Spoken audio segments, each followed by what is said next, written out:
সংগ্রামী সহসাংগঠনিক সম্পাদক বেনজির আহমেদ টিটু সহ এখানে আরো উপস্থিত আছেন সিনিয়র সহসভাপতি জেলা মুক্তিযোদ্ধা দলের। আনন্দিত যে ফ্যাসিস্ট হাসিনা সরকারের পতনের পর প্রথম টাঙ্গাইলে একটা সম্মেলন হতে যাচ্ছে বিএনপি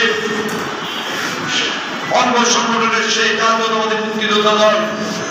সেই মুক্তিযোদ্ধা দলের আজকের এই সম্মেলনের উপস্থিতি দেখে এবং এখানে সত্যিকারের সকল মুক্তিযোদ্ধারা এখানে উপস্থিত হয়েছে। আমার সামনে যারা বসে জড়িয়েছে সকলে রণাঙ্গনে বীর মুক্তিযোদ্ধা। এতেই প্রমাণ হয় যে টাঙ্গাইলের মুক্তিযোদ্ধা দল, টাঙ্গাইলের মুক্তিযোদ্ধারা বিএনপির সতর্কবদ্ধ, সকল মুক্তিযোদ্ধারা বিএনপির সতর্কবদ্ধ ছিল।